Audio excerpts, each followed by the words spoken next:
Good afternoon, everybody. I'm Brooke Lovelace, the director of the Iowa Developmental Disabilities Council. Thanks for joining us for the third meeting that we've had in our Take Charge of Your Healthcare series. Today, we're going to be talking about going to the doctor. We have one more exciting session coming up next Wednesday. If you haven't registered for that, you still can, and that is called The Care You Need. You can, and I'm going to put this in the chat in a minute, find the past 2 recordings that we've done on our website along with some resources. And you'll find this recording today too there if you missed anything today. And then you can also register for next Wednesday if you hadn't with this link that you'll see here in a minute in the chat. We do have an interpreter here with us today that's hopefully spotlighted for you. With that, I think I'm going to go ahead and turn it over to Tammy to kick us off today. Again, welcome and thanks for coming. Yes, ditto on Brooke's welcome and thank you for coming today. As Brooke said, this is the third in our series for Taking Charge of My Health. And the first 2 sessions were before Thanksgiving. They are recorded, as Brooke mentioned, and you can view them on the website in case you missed them. And there's still time to register for our last one, which is next week, as Brooke said. We have been presenting the Taking Charge of My Health training in-person sessions for the last year or so. And this is the first time we've been recording them on webinar. So these will be available for people to view later. And we are learning and having fun with this webinar deal. Let's see, I have a couple things. Keeping your microphones off is really helpful so everyone can hear the presenters throughout. And if something goes wrong with your video or your Zoom, you can put something in the chat and we'll try to figure that out for you. We'll try to help you. You can keep your cameras off if you want to, or you could turn them on if you want. That's also. And if you have people watching with you in a room, like if you have a group of people in conference room or something, I'd really like it if you'd put that in the chat and say like, I have, 3 people here with me or whatever, so we can kind of get an idea of who's attending. So with that, for the last several sessions, we've been using this slido.com to ask for audience participation. And so what you do is you take your phone camera and you take a picture of this code, and a Slido app comes up on your phone. And when we ask a question, it'll tell you to answer, and you'll answer on your phone. You can, if you don't have a phone, you can't get it working to do that, you can also send your answers into the chat, but we've had really good luck with this, and I think it's been going well. So download the Slido app, and a couple times we'll ask a question in the Slido. At the end of the training, we will have some time to ask questions and have comments. And during this session, we might be asking you to like unmute and have questions or comments during the session. When we get to that, we'll let you know. And as I said, the session is being recorded. So if you want to watch it again, we should have the DD Council will post that within the next couple days, and it'll be available on their website along with the other 2. Again, we're excited to be here. And now let me introduce the stars of the show. We have Edward Especk, and Dayreen Lovan is ill today, but we have her being replaced by Lori Schneider. So go ahead and introduce yourself, guys. Take it away. I am Edward Especk. I am the self-advocate coordinator, and I'll pass it over to Lori. And I'm Lori Scheidler. I'm the program coordinator. I'm also the mother of a teenager with autism and ADHD. Okay. So today, the goal for today, we are going to talk about different types of checkup, different types of places to see the doctor, or different places to see the doctor, prevention care, and the way to find out what you need, and the level, understanding your body, and the way to get the help you need. And then we will give you guys some examples of that, and we want you guys to engage with us playing with as a little game. Why we get into that time. And then we talk about self-advocacy again, as we've been talking about, so. Next slide. So we are going to talk about some different types of checkups. And before we get into that, we'd like to get your input on what are some different types of checkups that you have been to. You could put it in the Slido or in the chat.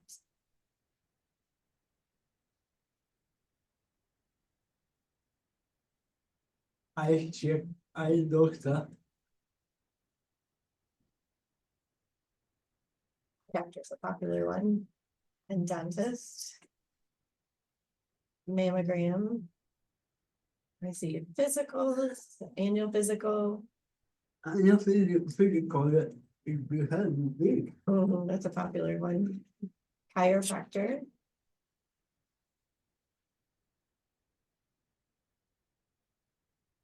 And I see therapist and psychiatrist in the chat. Good. Oh, a lot of good answers.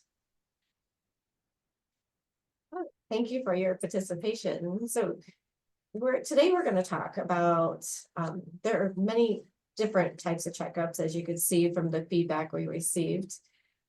We're going to focus on annual checkups, eye checkups, dental, and preventative services today. So starting with preventative services is care that you receive to stop illness and diseases before they start, such as diabetes or heart disease. And one of those type of preventative services is also your annual exam. Yeah, like when they do the exam, they can maybe find something Exactly. that is wrong with you and they can support you.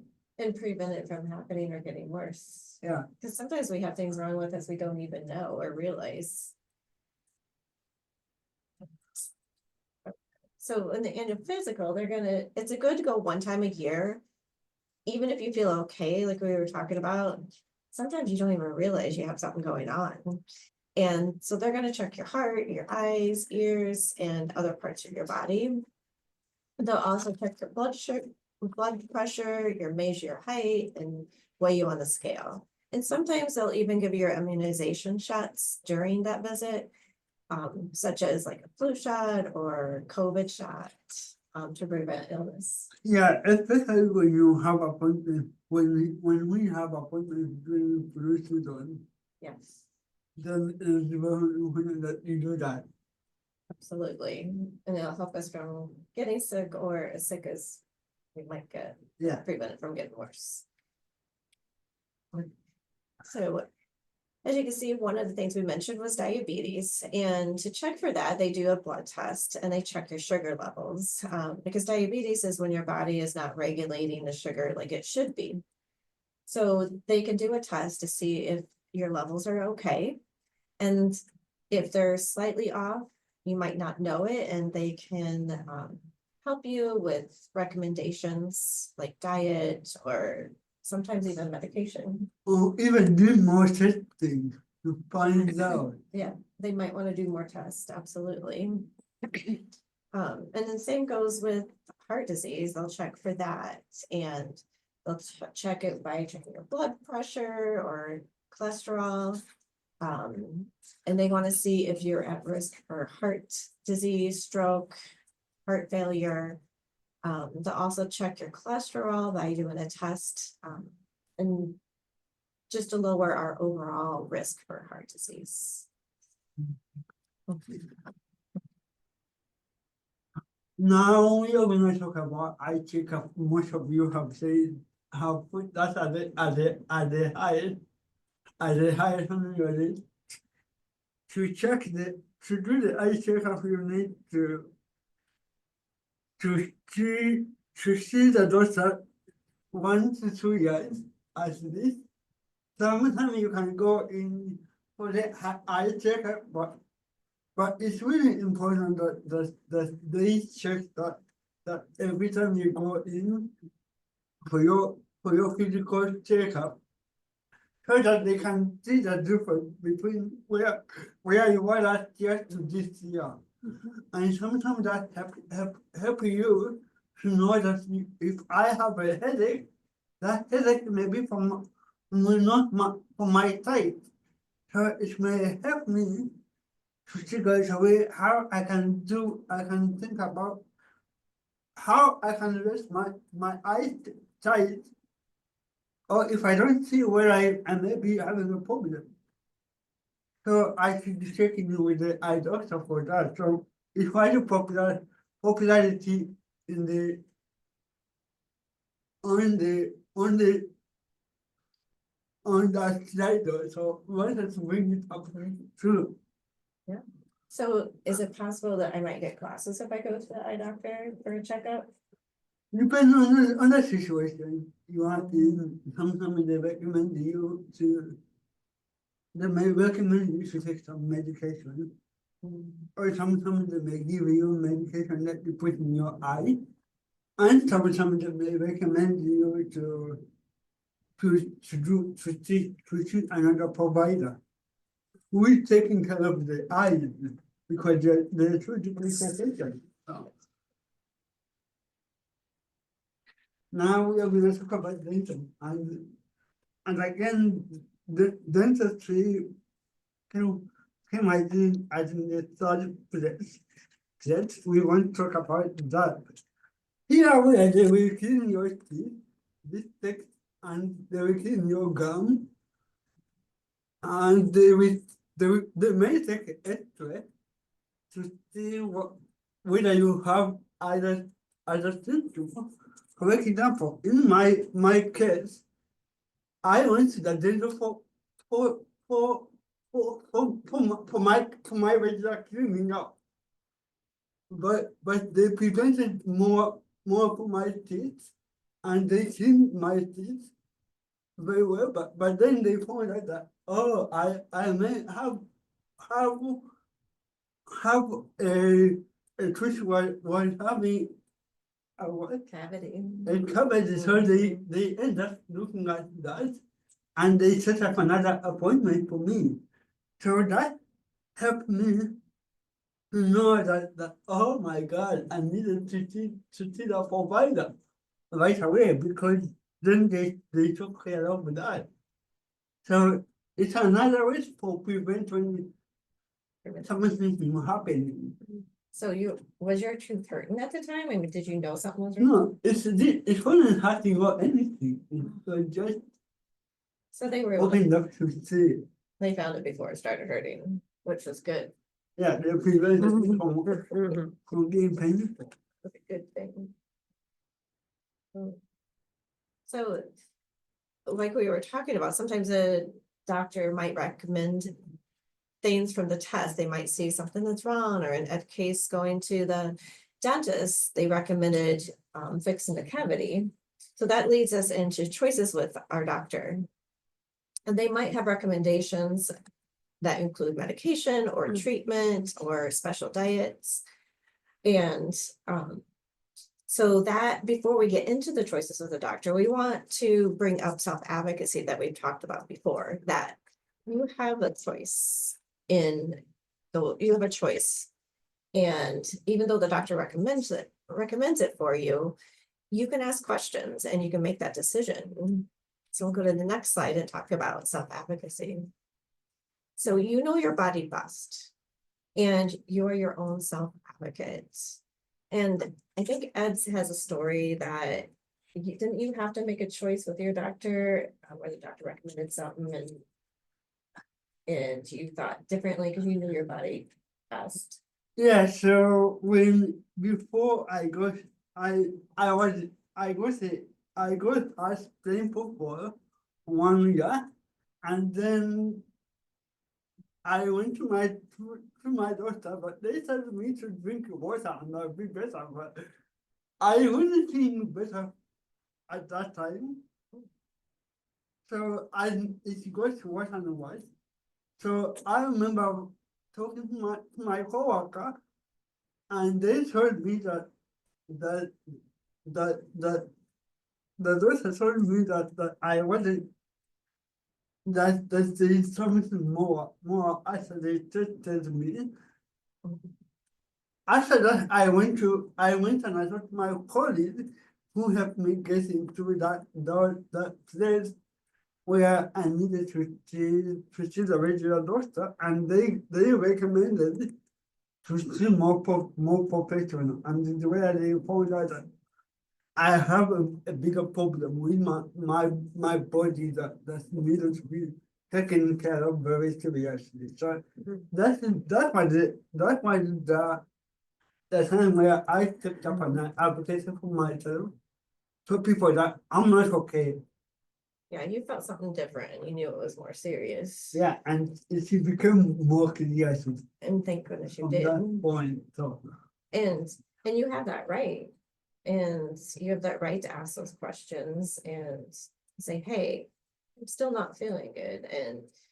And you have a right to even ask for a second opinion, which it sounds like you did. yeah, we did that because we felt like we needed more help from other doctors. So we asked my primary doctor if we can see these other providers. Yeah. To take care of us, and they were both recommend us going to different areas of the doctor. So And I think I heard you say something about talking to someone else about it. Was it a friend or a colleague? yeah, if I recall it. So sometimes we have a team of people that will help us advocate and, you know, especially if we're not sure what to do, we can ask questions of our friends, family members, a social worker, or even another doctor, to help support us in that. And some people might not want that. So we have a question here for you guys.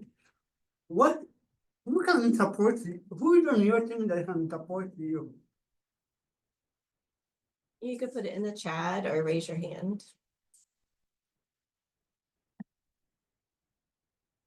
Who is on your team that can support you guys?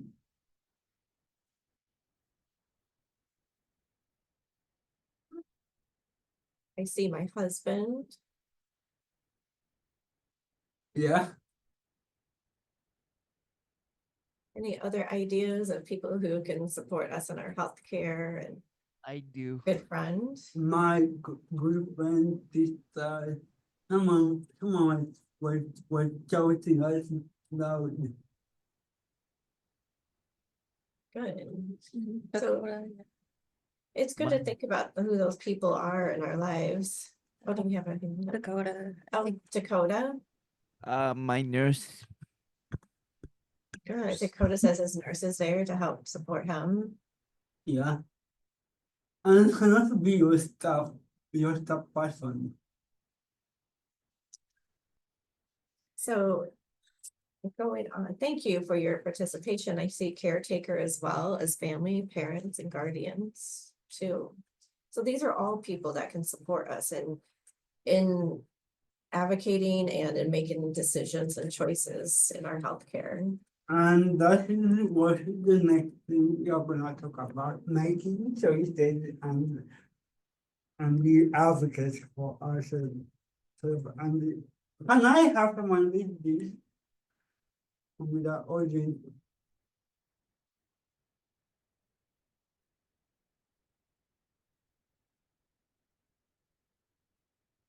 Did the council or other group?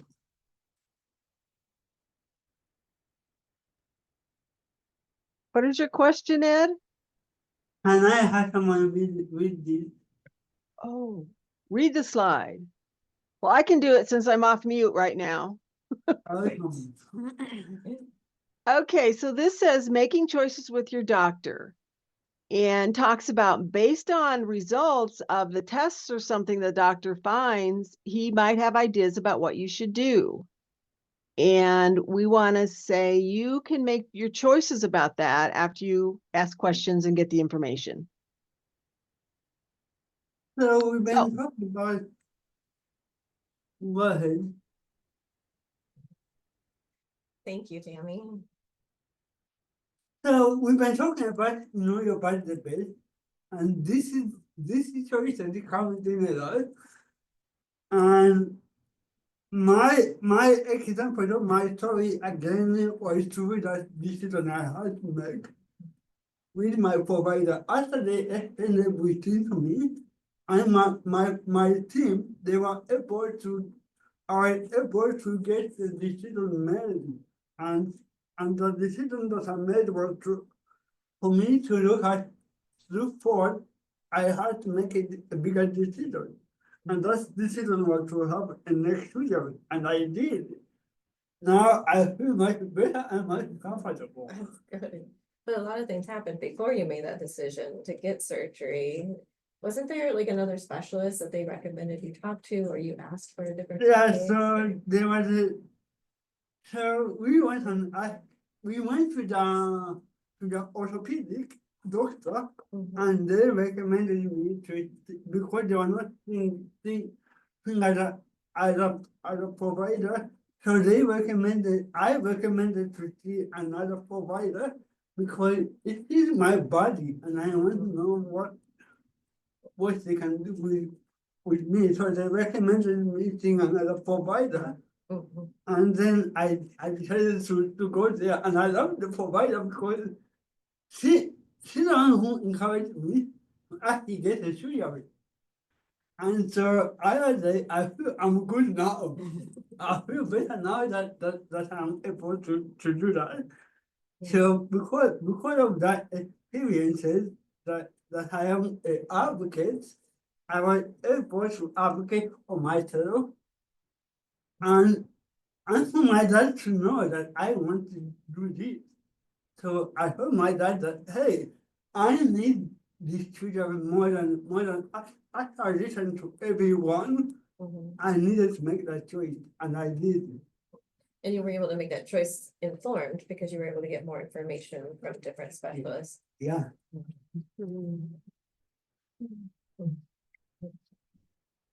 So the important thing is just remember, like I was saying, that it's your body and you have a right to ask those questions and make that decision. So going forward, we're gonna talk about, we talked about going to different doctors. There are different types of medical offices that are out there. And we're gonna talk about three main ones about where we can go for care. Because sometimes we're not quite sure of which office to go to. So the three offices, oh, we're gonna first go to a Slido, I apologize. We would like to get your input on what are the different types of doctor offices that you have gone to?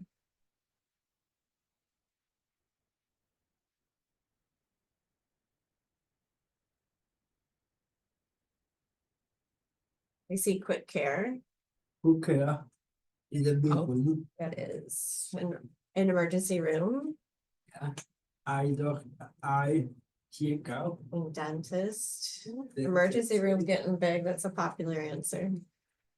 That is not the popular one. Private practice. I see primary care doctor, OB/GYN, regular doctor. So a lot of good answers out there. So as you can see, there are many different types of doctor offices. For today's purposes, we're going to focus on three different ones that are basically your starting point to these doctors or different offices of treatment. And the first one is your doctor's office, which is your primary care doctor. And this is somewhere that we go to for a physical, where they do the regular screenings like we talked about earlier, like the blood pressure and cholesterol. You might get immunizations here. And they know the most about you. They've got your history. And if we go to other doctors, we often have information sent to our main doctor. And here they may give you also the information you need to know Mhm. about your body because they know who you are in Yes. the situation. So they may recommend you to either doctor too. Yeah, it was kind of like when you went and got a second opinion, you went to your primary care doctor because you knew that that doctor knew you best, and they can look through your history, and there's more of a Yeah. trusting relationship there. So another option we have though, because sometimes we're in a situation where our primary care doctor might be backed up and we can't get in for several weeks and we need help right away, And like the same here, day. and here we will go into the walking in the clinic. And this is the first way to get your appointment. Also, there may be offices like Lori was saying, there may be other offices, but this is where you get your doctors to come and get you where you need to be. Like give you time to talk for yourself, and they may have time to listen to you, your content. That's the good care too. And we don't have to wait several weeks to get in, because sometimes when you're in a rural area, especially, the doctors are backed up. And you might have something going on that you want addressed that same day or within the next 48 hours. And the walk-in clinics, they have availability quicker. They do, they always do, because that is the good thing about them. It is. And then the next one we're gonna talk about is the urgent care, which is much like a walk-in clinic. The main difference with the urgent care is that they have more equipment there. So they can address more serious things, like if you have a bad cut, they can give you stitches, or they have x-rays available. If you have a broken or a broken leg or something, then they will take care of that. Yeah, they can figure it out because they have the x-rays there. And if it's something more serious and they feel like it needs to be attended, like by the emergency room, that they'll send you there, but they would have that expertise to know and the information. Speaking of emergency rooms, Can I have another person with this?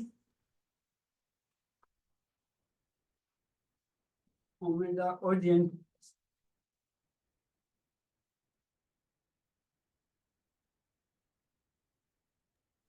I can. thanks, Dakota. Yep. The emergency room is for life-threatening things, such as uncontrolled bleeding, head injuries, chest pain or difficulty breathing, seizures, compound fractures, the bone is sticking out, mental health crisis. Someone should take you right away or call 911 for an ambulance. My example was the same thing. I went for the neck pain, and this because I had a concussion the day before, so I went in for that for that for that pain, and then they checked a lot of stuff, and they didn't see anything, so they sent me home. That they asked me couple questions like, "Did you know where you are?" I was like, "Yes, I do know where I am." But then they sent me home after that, so it wasn't like it was like a quick emergency care, but instead they didn't. It wasn't so serious, so they sent me home instead. And then when I went to my other provider, is where I found out that this something is serious. Something's going on. I shouldn't have taken care of it right away from that emergency room. So that is another example. And someone call 911, they may send you the ambulance, or they may send you even the cop to check on you, to see whether they can call the ambulance, or whether they can call someone else to assist you in the situation. So that's another. Yeah, and it's kind of like what we talked about earlier, you know your body best. So if you feel like there's something life-threatening going on, this is the place to go. And like I was saying, if you can't get there, you call 911 and they'll send somebody to assist you. Or if you can't call 911, have someone call 911 for you. Mhm. Or tell your staff that I have this crisis, I don't know what is going on, so that they can call 911. And if you want only verbal communication, that is even more important. That people cannot understand you very well. It is important that you call someone else who can understand to maybe call 911 for you in that situation. So now that we've gone through all the different places that you can get that initial care, we're going to talk about the levels of symptoms and what symptoms are. And so we wanted you guys to put this in this chat. And we also wanted you guys to feel like we are, once you guys to engage with us after this slide is done.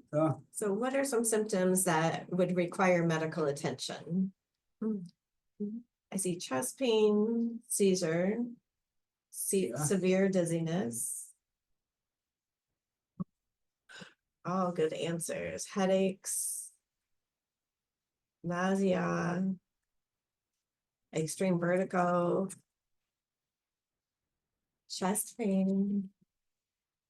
So those are all really good examples of diarrhea, of things that could be going on with our bodies that we would need to see a doctor for. So that brings us to talking about what are symptoms. So symptoms are signs that we are sick and our body's telling us, hey, I've got something going on here and it needs some attention. There are symptoms that we can see and there are other symptoms that we can just feel. So the ones that we can see would be bleeding, a broken bone, a rash, throwing up, or changes in pooping and peeing. And then there's other ones that we could feel, but we might not be able to see, like Ed's toothache. Well, I guess it wasn't really hurting yet, but Yeah. you couldn't see it. And if you hadn't gotten it attended, you would have ended up with a toothache, headache, stomach pain, high temperature, feelings such as feeling really sad or confused. Yeah, especially when you are in that situation where you are sad, you're always feeling like confused or you don't know what's going on. Yeah. And that's something that happens. I mean, in all of this stuff, I was confused. I wasn't sleeping well. Mhm. I was nervous too. A lot of time, so I went and that, and again that happened a lot with So you reached out. I happened to me too in those situations. I also had a headache, a lot of headache. Which was your body telling you again, hey, pay attention over here. It's time to take care of the body. Exactly. Exactly. So when we have these symptoms, where should we go? We have these three main options. We talked about a non-emergency, which would be your primary care doctor that you would go to this week or when they have an appointment available. We talked about urgent care and walk-in clinics where you can get in, walk-in for an appointment. And then we also talked about the life-threatening situations or emergencies that you need to get help right away or call 911. So Ed's going to go through talking about and ask for your input on a game that we like to engage in. So we want you guys to shout out, just this out loud or put it in the chat. Where should we go? Should we go in terms of this? If I have a rush or a nail, should I go to the where should I go? Should I go to the emergency room? Should I go to the call 911? Should I go to the annual checkup? Or should I go to the quick care? Where should I go? What's my primary doctor? And you can put it in the chat or you could raise your hand.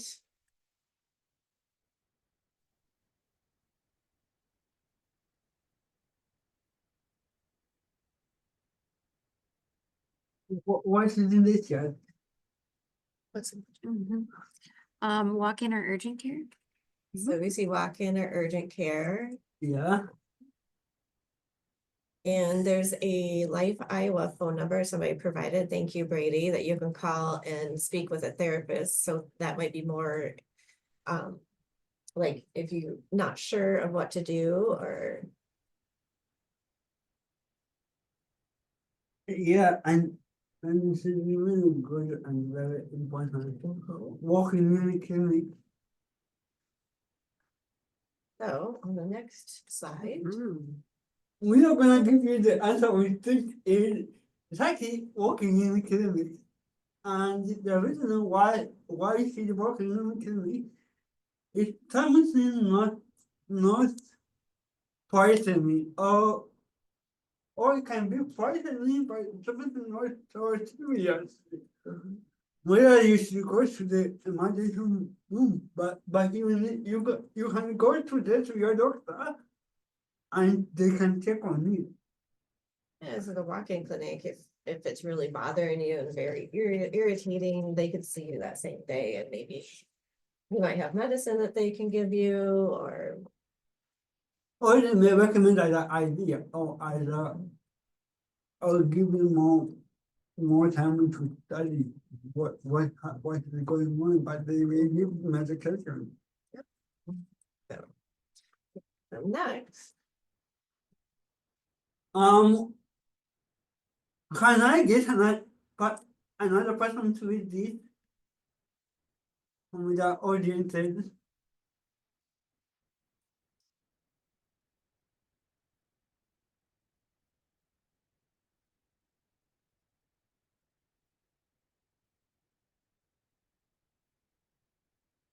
If you have a chest pain, what should you do? Should you go to the primary to the doctor's office today this week? Should you see the quick care today? Or should you call 911? Or Alicia unmuted.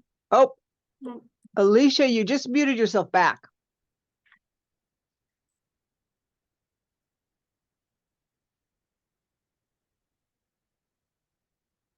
what should you do, Teresa?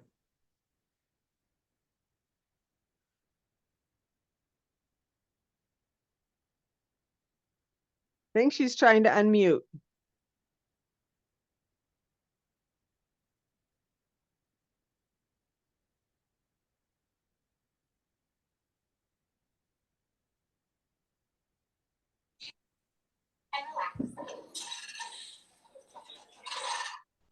We can hear you now, Alicia. Okay.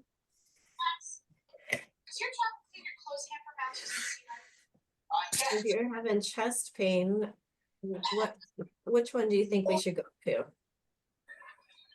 Margaret, when you get up, a pile of dirty clothes, snacks I didn't finish, bathroom floor hair, and banana peels were smothered. Alicia, do you know? Call 911. Absolutely. Yes, if You got that right, and it's very important to call 911 because you are in a pain that you cannot control. So that is right, and that's a good point. because it could be life-threatening. Yeah, it can be a frightening life for you. So you need to take care of your body, and you know your body the best. So when you have a check problem, it's important to take care of it right away than wait for a week or a day. Absolutely. Okay, so the next scenario we have, and the last scenario we have is if you are having some mild headaches lately, you're having some mild headaches and should you go to the primary doctor this week? Or urgent care today, or would you call 911? And you can put it in the chat. Oh, Brady, you have your hand up? Yeah, and I thought maybe this would be helpful with what we're talking about, but I have been employed with the city of Waverly at the golf course, and I decided to go get recertified in CPR, first aid, AED, and I learned during those classes that if you come upon an emergency situation, a heart attack, and you're not for sure, like if somebody's having a seizure, somebody's having a heart attack, you don't have to 100% know what exactly is going on. If you walk up to a situation and you don't know what to do, it's not a bad thing to just go ahead and get on your phone and dial 911 and get them there. You know, Point. yeah. And that is And very a lot of true. people, I know in my town at the Waverly Health Center at the hospital here, a lot of people like, well, I don't want to call an ambulance because then I get billed. Well, our ambulance department with our hospital will not bill you unless they transport you from the scene to a hospital. So if they just come to the scene and check you out and you don't get transported, they don't charge you. So make sure that if you need an ambulance, you ask about that because some hospitals might accommodate with no charge unless they transport you. Well, that's really good information, Brady. I didn't realize that. And you're absolutely right. Like if you're in doubt, absolutely call 911 to get somebody help. If it's yourself or somebody else where you think something serious is going on, absolutely. And like many of these scenarios, there are different options available. And we'll repeat again, is your body the best. And if you're questioning, that you just know something's not right, you know that because you're the one feeling it or having the symptoms. And then, when you mentioned this before, sometimes you are unsure of what to do. It's also important to reach out to your family and ask for help from them. But sometimes they can recommend you to the other. So they recommend you to other provider. And of course, when that situation is very important. But if you are living with your parent and the guardian, and you are non-verbal, then tell them that the way you are feeling. Yeah. Point at what you are feeling, because that's the way some of us communicate. So it is very important that if you are non-verbal, you take knowledge to communicate with people so that they can help you in the situation. That's a really good point. Very good point. So like in this case, we'll quickly go over, if you're having those mild headaches, oftentimes the primary care doctor would be the one to go to. But if you feel the headache is getting worse or more severe, there are the other options that go into urgent care or even the emergency room if you feel that it's severe enough. And that brings us to, what if you don't know where to go? And I mean, what should people do? If you don't know what to do, you're not sure which option to take. Sometimes it's really hard to know what to do. And that's where I was talking about that you can talk to somebody like a family member, a support person. You might even call your primary care doctor or a nurse support line, and they can help ask you questions and walk through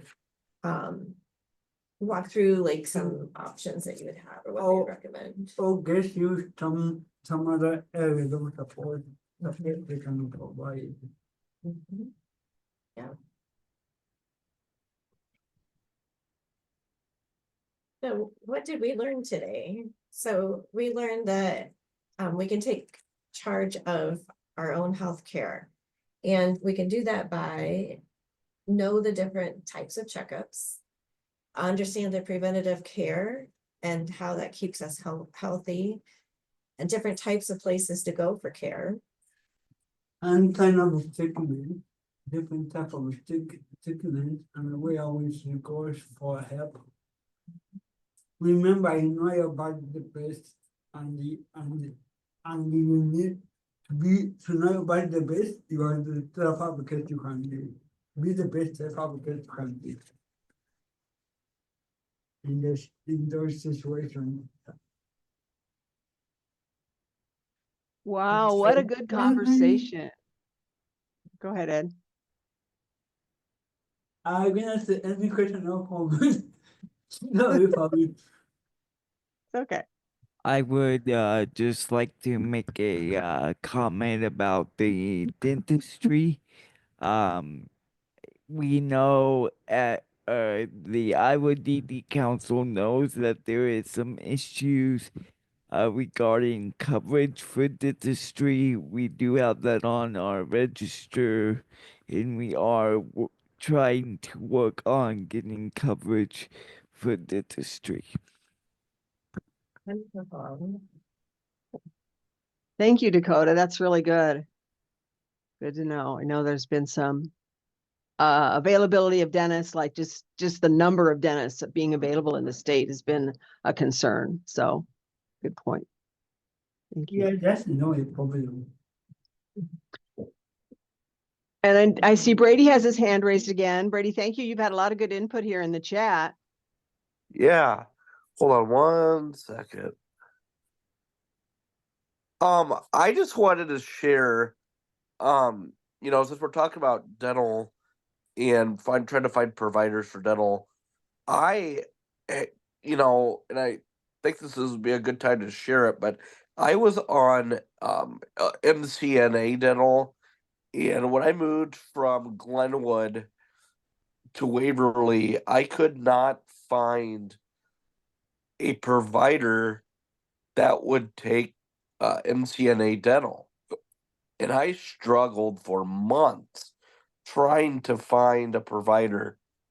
Well, I happened to be able to talk to somebody, and they said, "Have you ever decided to switch over to Delta Dental?" I have found out that Delta Dental, you know, for more providers take Delta than they do MCNA. So I was able to switch to Delta and find um fortunately I couldn't find a provider in my local community, but I did find one in Cedar Falls, which is like a 10 to 15-minute drive. So, but we talk about how to get services and stuff like that, and um just something I want everybody to think about. If you don't qualify for something, do your research, because there could be a way where you could switch insurance providers to where you are covered. Yeah, good point, Brady. And that's true, not just for dentists, I think for probably some other kinds of care too. I want to just highlight a couple things you said in the chat yourself. You gave a couple phone numbers for a Mercy patient nurse, and also for Your Life Iowa for I think mental health or those kinds of concerns. So those are some really good things in the chat, you guys, if you wanted to take note of those. The other thing where you advocated for yourself. You knew what was going on, and you showed that advocacy that it's going beyond healthcare. It showed you that you are an advocate not only for yourself but for the provider who are in the situation, but educating all of us here. Yeah. Very Thank you, Ed. So does anybody else have some comments or want to share something they learned today in our session?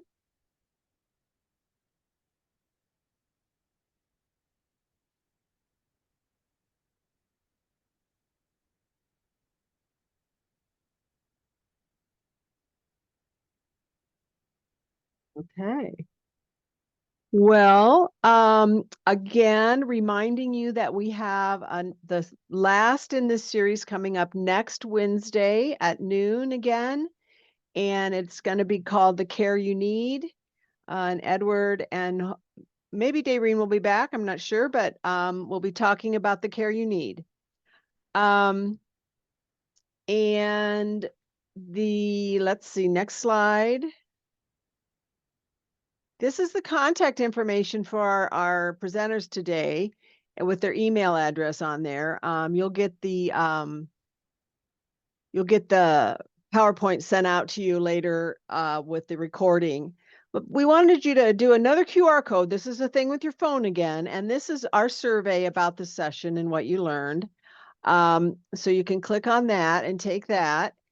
And last, just a reminder and acknowledgement that this series is based on the curriculum that was created out of Oregon's University Center of Excellence. And this material was created at the UCED in collaboration with DD Council. Thank you, DD Council. And it'll be available on the website. And also, we've said this a couple times, that this information is, general, and it's not medical advice. There is often not a right answer in any of these things, and you should deal with your individual situation as you understand it. And as Ed says, you know your body best. Thank you.